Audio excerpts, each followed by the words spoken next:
السلام علیکم دوستو، انسائیڈ میں معظم فخر میں خوش آمدید۔ کرونا ریلیف فنڈ کہاں کہاں پہ خرچ ہوا اور اس پر آڈٹ آبجیکشنز کیا ہیں، یہ ہے آج کی خبر اور بہت امپورٹنٹ خبر ہے، کیونکہ اس کی تفصیلات سے آپ حیران ہو جائیں گے کہ ہمارے ملک میں نظام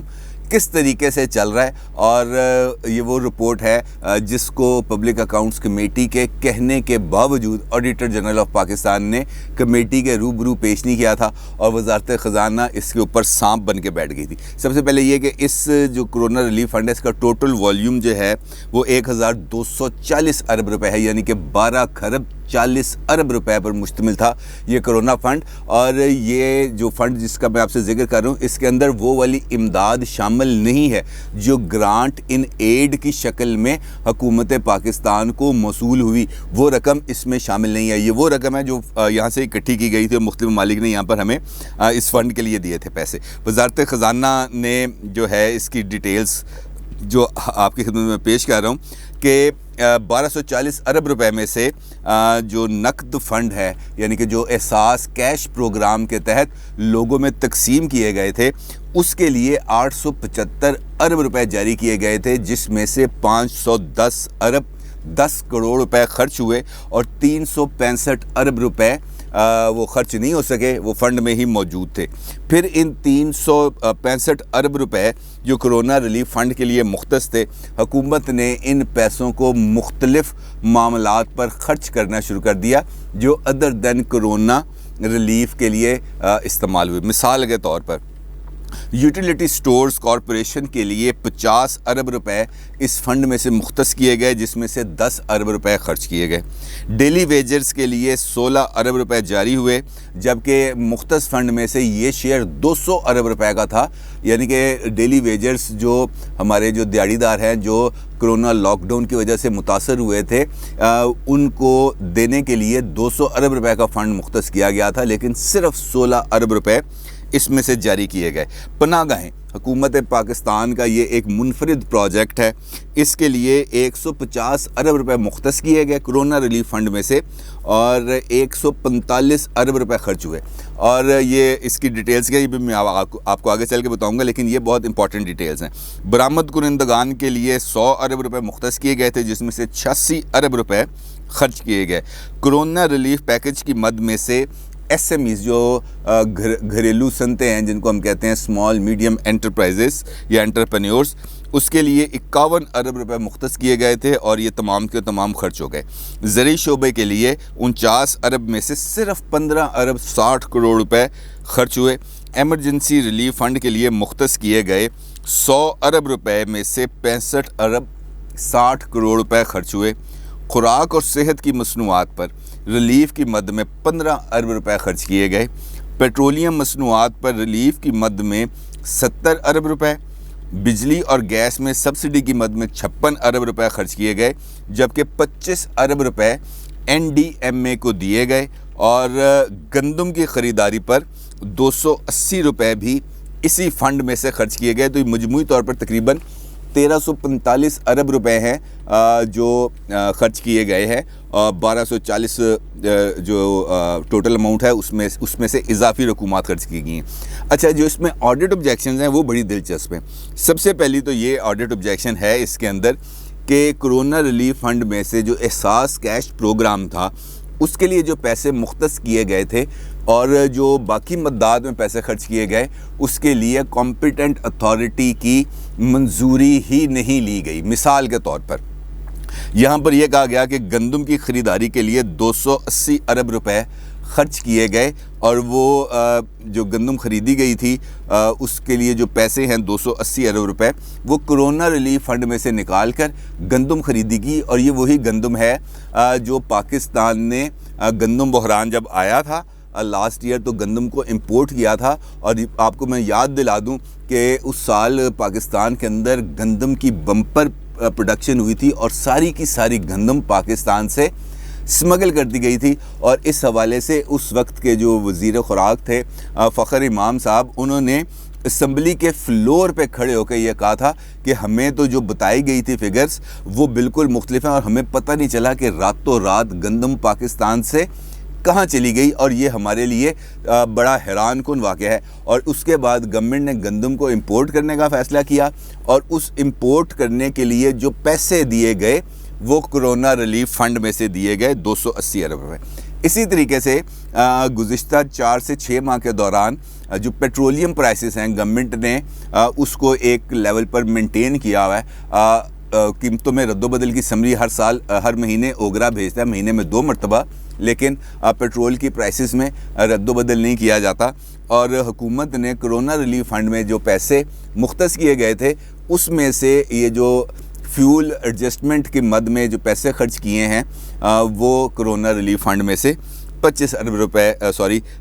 ارب روپے اس میں سے انہوں نے اڑا دیے۔ اسی طریقے سے جو ہمارے لائف لائن کنزیومرز ہیں بجلی اور گیس کے، ان کو جو سبسڈی دی گئی ہے وہ 56 ارب روپے کی دی گئی ہے، اور اس کو بھی کرونا کے پیسوں میں سے دیا گیا، کیونکہ IMF کی طرف سے سخت ہدایات تھیں کہ جناب آپ نے جو پیسے ہیں ٹیکس کی جو کلیکشن ہے اس میں سے آپ نے سبسڈی نہیں دینی، لہٰذا کرونا کی طرف کے فنڈ میں سے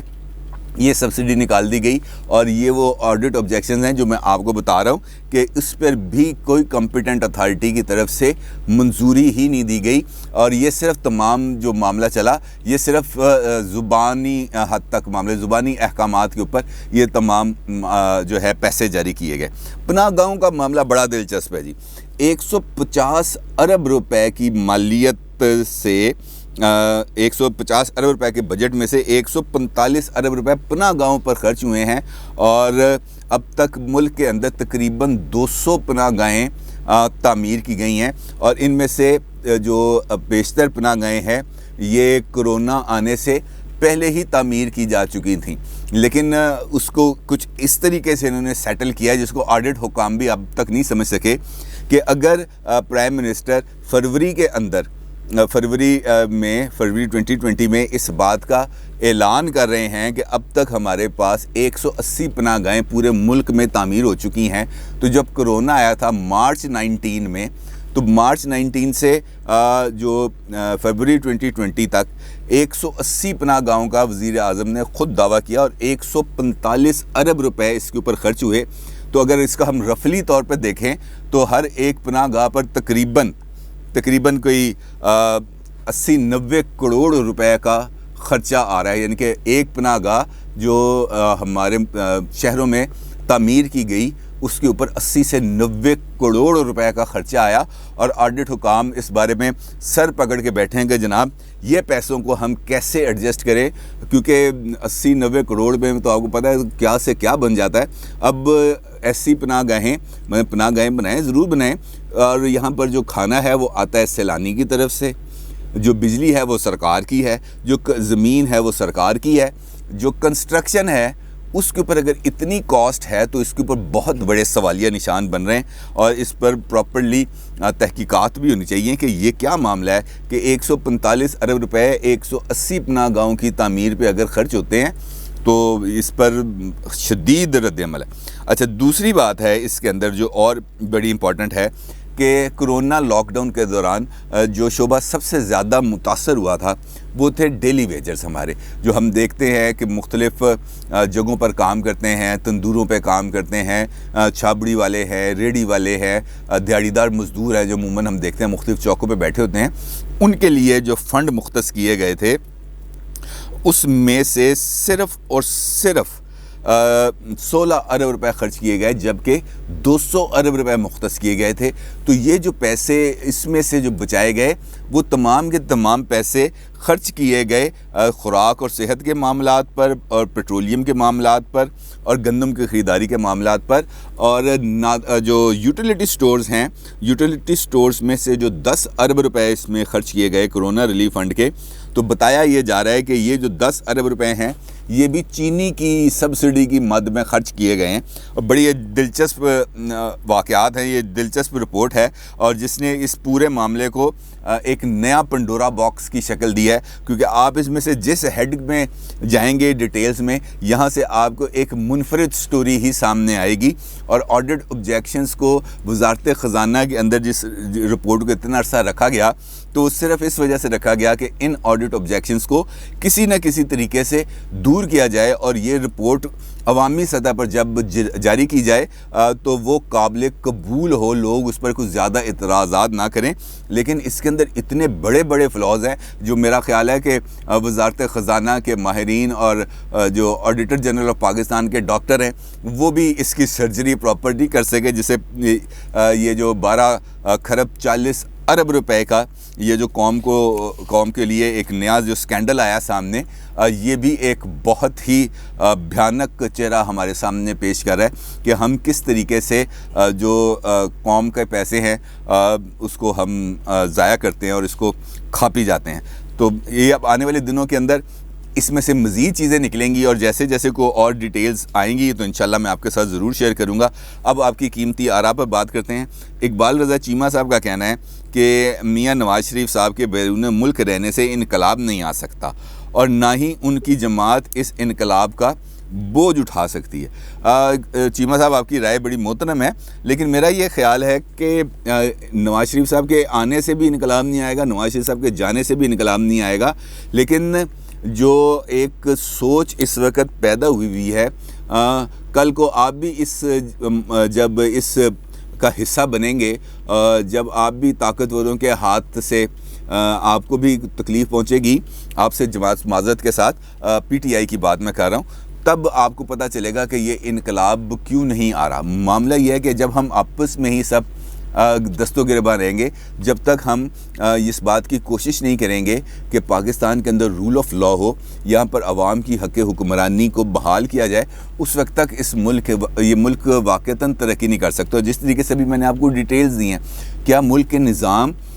اس آڈٹ رپورٹ اور وزارت خزانہ کی طرف سے یہ جو ڈیٹیلز ہیں اس کے مطابق چلتے ہیں کہ آپ 145 ارب روپے سے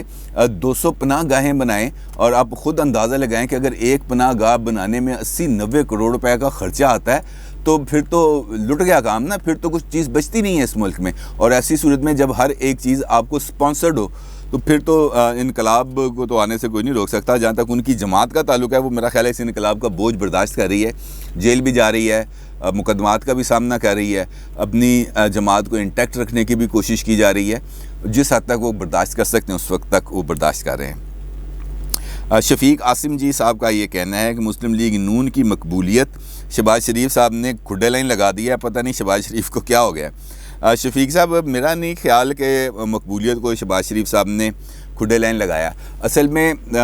جو پاور پالیٹکس ہے اس کے ڈائنامکس بڑے مختلف ہوتے ہیں. اصل میں آپ نے پاور پالیٹکس کا حصہ بن کے اقتدار لینا ہوتا ہے. جو بھی جماعت ہے، چاہے وہ پی ٹی آئی ہے، چاہے وہ پی ایم ایل این ہے، چاہے وہ پیپلز پارٹی ہے، پی ایم ایل کیو ہے، جے یو آئی ہے، جس بھی آپ جماعت کو دیکھ لیں، اس جماعت کا بنیادی موٹیو یہ ہوتا ہے کہ وہ اقتدار میں آئے اور اقتدار میں آ کر اپنے منشور پر عمل درآمد کرے اور اس کے لیے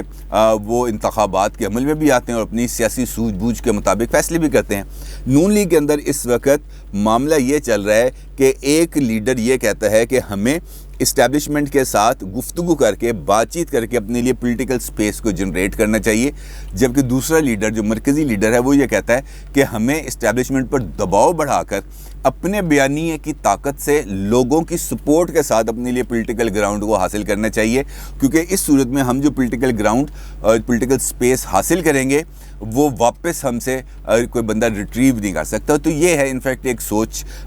کا اختلاف جو اس سے آگے بڑھ کر نہیں ہے کچھ. اور جہاں تک میرا خیال ہے کہ شہباز شریف صاحب کبھی بھی اس پوزیشن میں نہیں رہے کہ وہ مسلم لیگ نون کو کوئی نقصان پہنچا سکیں، کیونکہ انڈاؤٹڈلی جو نواز شریف صاحب ہیں ان کو مکمل اپنے ووٹر اور سپورٹر کی حمایت حاصل ہے اور جو وہ کہتے ہیں ان کی پارٹی میں وہی ہوتا ہے. اس کے علاوہ تو شہباز شریف صاحب چاہیں گے بھی تو میرا نہیں خیال کہ کچھ زیادہ تبدیلی لا سکتے ہیں. اپنی رائے کا ضرور اظہار کیجیے گا. آپ کا بہت شکریہ. اللہ حافظ.